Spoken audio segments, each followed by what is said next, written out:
Hello stores guys में आपका स्वागत है। मैं हूं रिजवान। बहुत टाइम बाद वीडियो लेके आ रहा हूं, लेकिन बहुत ज़रूरी इन्फॉर्मेशन है जो कि आप सब तक पहुंचनी चाहिए। जो लोग दुबई जाना चाह रहे हैं, जो दुबई ट्रैवल करना चाह रहे हैं, उनके अंदर जो कन्फ्यूज़न है, आज हम सारी बातों को डिस्कस करेंगे कि आखिरकार 15 जुलाई से फ़्लाइट खुल रही हैं या 21 जुलाई से फ़्लाइट खुल रही हैं, और अगर आप दुबई जा रहे हैं तो नए रूल्स के हिसाब से आपको किस तरह से आपको एंट्री मिलेगी, क्या आपने वैक्सीन यूज़ की हैं, वैक्सीन लगाई, अगर लगाई तो कौन कौन सी वैक्सीन जो अप्रूव्ड हैं। अदरवाइज हो सकता है आपको वैक्सीनेशन नहीं होने की वजह से दुबई में एंट्री भी ना मिले। आज ये सारी बातें हम क्लियर करेंगे इसी वीडियो पे। इससे पहले रिक्वेस्ट करेंगे कि अगर आप चैनल पे नए हैं तो चैनल को सब्सक्राइब करना ना भूलें। बगल में नोटिफिकेशन बेल है जिससे आपको आने वाले वीडियोस की नोटिफिकेशन मिलती रहेगी, तो उसको भी प्रेस कर दें और वीडियो को लाइक ज़रूर कर दें।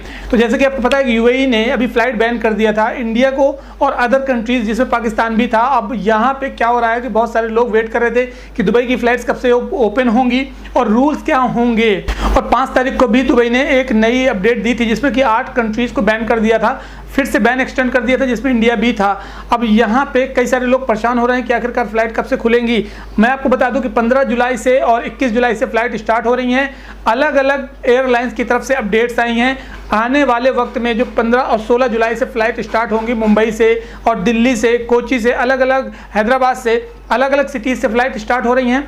और जो फ़्लाइट दुबई जाएंगी, यूएई में दुबई और अबू धाबी, ये 2 अलग अलग जगह पे फ़्लाइट जाएंगी। जिसमें जो अबू धाबी का है तो वो 21 जुलाई से अबू धाबी एक्सेप्ट करेगा फ़्लाइट और 15 जुलाई से दुबई में फ़्लाइट एक्सेप्ट करना चालू कर देगी। एयरलाइंस ने भी ये इन्फॉर्मेशन दे दी है। और अगर आपने वैक्सीनेशन नहीं कराया है तो मैं आपको बता दूं कि आपको वैक्सीन भी कराना ज़रूरी है, क्योंकि वहाँ जाने के पहले अगर आपने 2 वैक्सीन ले ली हैं तो इससे आपको ये बेनिफिट होने वाला है कि वहाँ पे आपको जो रूल्स एंड रेगुलेशंस नए आए हैं तो हो सकता है आपको क्वारंटाइन होना नहीं पड़ेगा। और इसका फ़ायदा ये भी है कि अगर आप 2 वैक्सीन ले लेते हैं और लगातार दुबई में 2 साल, 4 साल, 5 साल लगातार बने रहेंगे तो आने वाले वक्त में कई सारे जो इवेंट्स होते हैं, समारोह होते हैं, गैदरिंग होती है, मूवी हॉल होते हैं, फंक्शंस होते हैं, पार्टी गैदरिंग होती हैं, इन सभी में आपको जाने की परमिशन भी मिलेगी। क्योंकि आने वाले वक्त में वैक्सीन पासपोर्ट भी इशू होने वाला है। बहुत सारे लोगों को ये जानकारी मिल गई होगी कि मैंने पहले भी वीडियो बनाया था कि वैक्सीन पासपोर्ट आखिरकार क्या है। और वही वैक्सीन पासपोर्ट की वजह से आपको किसी भी समारोह में जाने के लिए, गैदरिंग में जाने के लिए एंट्री मिलेगी। अगर वैक्सीन पासपोर्ट आपके पास नहीं होगा तो हो सकता है आपको वहाँ पे एंट्री ना मिले। और जो फ्लाइट का फेयर है 16 तारीख से जैसे कि विस्तारा एयरलाइंस स्टार्ट कर रही है फ़्लाइट, उसमें जो दिया हुआ है 850 दिरहम समथिंग का है। 800 से ऊपर दिरहम में फ़्लाइट जा रही है। बिजनेस क्लास, इकोनॉमी क्लास, ये दोनों की फ़्लाइट का जो फेयर है हाई हो रहा है इस टाइम पे। जैसे कि पहले हुआ करता था कि अगर आप इंडिया से जा रहे हैं तो आप 8,500 या 9,000, 10,000 में चले जाते थे, लेकिन इस टाइम पे थोड़ा सा फेयर आपको ज़्यादा मिलेगा। बिजनेस क्लास की 1 लाख रुपए से भी ऊपर की फ़्लाइट बुकिंग चालू कर दी है एयरलाइंस ने। मीन्स कि अगर आप बुक करना चाहें तो अभी बुकिंग चालू हो जाएगी और आगे आने वाले वक्त में हो सकता है कि एयरलाइंस से या दुबई जो गवर्नमेंट है वहाँ की तरफ से, गाका की तरफ से कुछ नए अनाउंसमेंट आ जाएं। ये भी नहीं कहा जा सकता है कि उसमें फ़्लाइट आपको फ़्लाइट उड़ान भरने का मौका मिलेगा, क्योंकि बहुत ज़्यादा टाइम से लगातार फ़्लाइट एक्सटेंड की जा रही हैं और अब भी फ़्लाइट अभी पूरी तरीके से ओपन नहीं हुई हैं।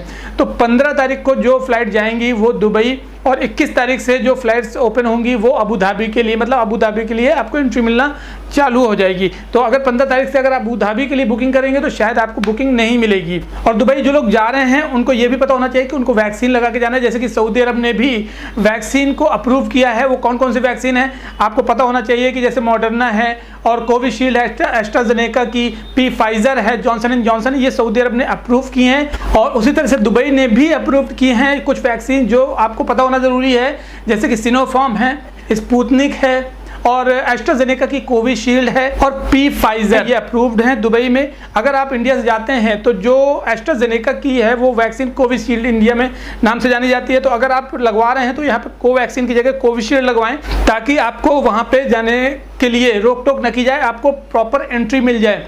और वैक्सीन लगवाने के बाद में आपको सर्टिफिकेट लेना ज़रूरी है। मैं उन लोगों को भी एक इन्फॉर्मेशन दे दूं जिन लोगों को ये बताया जा रहा है कि आप अपना आधार कार्ड लेके आइए, आधार कार्ड से आपको वैक्सीन लगाई जाएगी।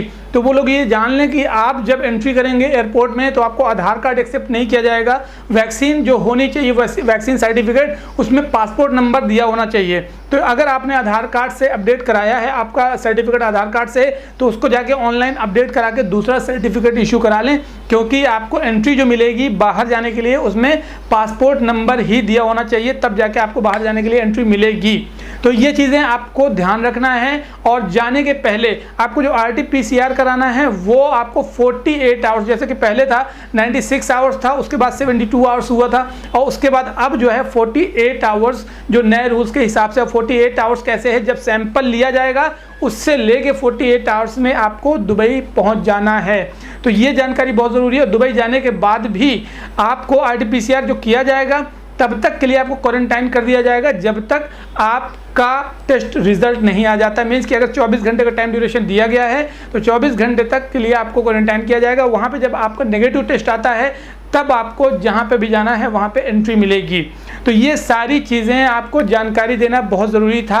अभी आपको अगर कोई डाउट है, कोई सवाल है, क्वेश्चन है, तो नीचे कमेंट बॉक्स खुला हुआ है, उस पर कमेंट करके आप हमसे जानकारी ले सकते हैं। और आने वाले वक्त में हम आपको ओमान की और कतर की जो नई अपडेट है और जो दुबई की सऊदी की नई अपडेट है वो भी हम आपको रोज़गार हिंद के माध्यम से देते रहेंगे, क्योंकि बहुत सारे नए रूल्स आ गए हैं। अब हो सकता है आपको जो पहले आसानी होती थी बाहर जाने में, इस टाइम पे बहुत सारे मसले पड़ गए हैं और बहुत सारी प्रॉब्लम का सामना करना पड़ सकता है। जैसे कि आपको वैक्सीन सर्टिफिकेट अगर मिल भी जाता है तो भी अभी नए रूल के हिसाब से सऊदी ने कहा है कि उनको अटेस्टेड सर्टिफिकेट चाहिए। मीन्स कि आपको सऊदी एम्बेसी से जाके अटेस्ट कराना पड़ेगा सर्टिफिकेट, और तब जाके वो मुकीम जो सऊदी की वेबसाइट है उस पर जाके अपलोड करना पड़ेगा, और वो अप्रूव होगी, एक्सेप्टेड होगी, तब जाके आप सऊदी में एंट्री कर सकते हैं। अगर वो एक्सेप्ट नहीं होती है तब वहाँ पे एंट्री नहीं मिलेगी आपको। इस तरह की बहुत सारी चीज़ें हैं, मैं आपको अगली वीडियो में ज़रूर बताऊँगा। तो फिलहाल चैनल को सब्सक्राइब करना ना भूलें और बगल में नोटिफिकेशन बेल है उस पर भी क्लिक कर दें, ताकि आगे आने वाली वीडियोज़ की नोटिफिकेशन आप तक पहुँचती रहे। और वीडियो को लाइक ज़रूर कर दें। अगर कोई क्वेश्चन है तो नीचे ज़रूर कमेंट बॉक्स पे लिखें। चलिए मिलता हूँ आपको अगली वीडियो में, तब तक के लिए ध्यान रखें अपना, टेक केयर, जय हिंद।